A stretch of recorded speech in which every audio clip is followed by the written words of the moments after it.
कि यहाँ पे जॉब्स नहीं है या आपको हाई पेइंग जॉब नहीं मिलेगी। यहाँ पे हर कैटेगरी में जॉब्स अवेलेबल हैं, बस आपको स्किल चाहिए। अगर आप स्किल गेन कर लेते हैं तो डेफिनेटली आपको जॉब मिल जाएगी। तो मैं आपको ना 3 कैटेगरीज़ बताता हूँ, अगर आप उनमें से एक में भी हैं तो आप डेफिनेटली यूके आ सकते हैं। Hello guys, welcome back again. तो भाई आज की वीडियो होने वाली है बहुत ही इन्फॉर्मेटिव। बहुत सारे लोगों का ये क्वेश्चन था, is it worth coming to come UK in 2024। तो भाई मैं आपको 3 ऐसी कैटेगरी बताता हूँ, अगर आप उनमें से किसी एक में भी फॉल करते हैं तो आप डेफिनेटली यूके आइए, कोई प्रॉब्लम नहीं है। तो यूके आने से पहले मैं आपको एक बात ज़रूर बता देता हूँ, यूके की मार्केट जॉब्स की थोड़ी सी सैचुरेटेड हो चुकी है, क्योंकि लोग और डिपेंडेंट बहुत ज़्यादा आए थे। बट ऐसा नहीं है कि यहाँ पे जॉब्स नहीं है या आपको हाई पेइंग जॉब नहीं मिलेगी। यहाँ पे हर कैटेगरी में जॉब्स अवेलेबल हैं, बस आपको स्किल चाहिए। अगर आप स्किल गेन कर लेते हैं तो डेफिनेटली आपको जॉब मिल जाएगी। तो मैं आपको ना 3 कैटेगरीज बताता हूँ, अगर आप उनमें से एक में भी हैं तो आप डेफिनेटली यूके आ सकते हैं। फर्स्ट थिंग, अगर आपने इंडिया में ग्रेजुएशन कंप्लीट कर रखी है, अगर आपने इंडिया में ग्रेजुएशन कंप्लीट कर रखी है तो आप इजीली आइए। यहाँ पे आपको मास्टर्स 1 ईयर की होती है, 2 ईयर का पोस्ट स्टडी वर्क परमिट मिलता है, तो आप बहुत अच्छे से एडजस्ट कर पाओगे। और ऐसा नहीं है कि जॉब नहीं मिलती। हाँ भाई, ये है अपना बैकअप साथ में जरूर लेके आए। समटाइम अगर आपके पास अच्छे जो आपकी रेफरेंस लिंकिंग है उसके थ्रू आप जॉब पहले ही सॉर्ट आउट करके आते हो तो वो बेस्ट है। बट अगर आप इधर आते हो और आपके पास बजट नहीं है, एटलीस्ट 1 to 2 मंथ का बजट रख के आए, क्योंकि इतना टाइम आपको फर्स्ट टाइम में तो लग सकता है अगर आप अपने बेस पे जॉब सर्च करेंगे। ठीक है, तो पोस्ट स्टडी वर्क परमिट पे आपको इजीली जॉब मिल जाती है। फुल टाइमर को जॉब्स हैं, ऐसा नहीं है कि है नहीं है। बस ये है थोड़ा सा आपको हार्ड वर्क करना पड़ रहा है नाउ डेज। पहले ये था कि आप कहीं भी गए आपको ऑन द स्पॉट जॉब्स मिल जाती थी।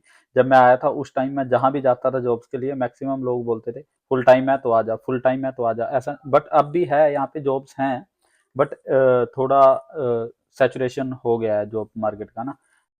तो भाई सेकंड कैटेगरी है आईटी में। अगर आपके पास आईटी का कोई भी स्किल है, इंडिया में आपको कोई भी लैंग्वेज आती है या आप आईटी में किसी भी तरह से लिंक्ड हैं और आप काम कर रहे हैं आईटी में, तो आपके लिए बहुत सारी अपॉर्चुनिटीज़ हैं यूके में। आपको डायरेक्टली इंडिया से भी स्पॉन्सरशिप जॉब्स हैं, आपको कुछ भी नहीं करना है, उनका सिर्फ इंटरव्यू क्रैक करना है।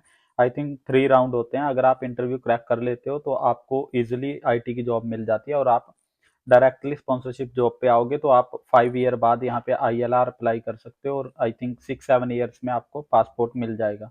तो अगर आप इस कैटेगरी में हो तो डेफिनेटली आप यूके आ सकते हैं।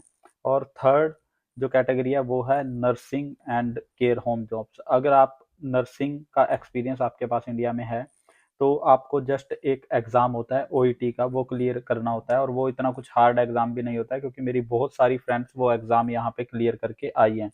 तो आप ओईटी में एग्जाम क्लियर कीजिए, यहाँ पे इंटरव्यू दीजिए और आपको डायरेक्टली स्पॉन्सरशिप जॉब मिलेगी। 5 साल में आपको यहाँ पे आईएलआर मिल जाएगी और आप बहुत अच्छे से सेटल हो सकते हैं। सबसे बेस्ट जॉब है यहाँ पे नर्सिंग की, क्योंकि ओनली 3 या 4 डेज वर्क करना होता है और 3 डेज आपको हॉलीडे रहते हैं। तो अगर आप नर्सिंग से या केयर होम बैकग्राउंड से हैं तो डेफिनेटली आप यूके आ सकते हैं, क्योंकि यहाँ पे हाई पेइंग जॉब्स में से एक है केयर होम और नर्सिंग की जॉब भी। तो आप अगर इन 3 कैटेगरी में से, फर्स्ट अगर आपने ग्रेजुएशन कर रखी है मास्टर्स पे आना है, सेकंड अगर आप आईटी में हैं, थर्ड अगर आप नर्सिंग फील्ड में हैं, तो आप डेफिनेटली मोस्ट वेलकम यूके आइए। आपके लिए बहुत सारी जॉब्स हैं और बहुत अच्छे हाई रेट पे पेइंग आपको मिलती है। तो बट मैं रिकमेंड करूंगा जो बंदे ग्रेजुएशन पे यहाँ आना चाहते हैं वो ना आए, क्योंकि यहाँ पे ग्रेजुएशन पहले तो 3 इयर्स की होती है, तो आपको बहुत हाई फीस पे करनी पड़ती है। अगर आप खाली स्टडी के लिए आना चाहते हैं, आपका फैमिली बैकग्राउंड स्ट्रॉन्ग है, तो डेफिनेटली आप यूके आइए, अदरवाइज अवॉइड कीजिए अगर आप ग्रेजुएशन पे हैं। तो ये as per my knowledge best thing थी जो आपको पता होनी चाहिए। Thanks for watching. एंड अगर आप वीडियो आपको अच्छी लगी हो तो please share and subscribe my channel. Thank you.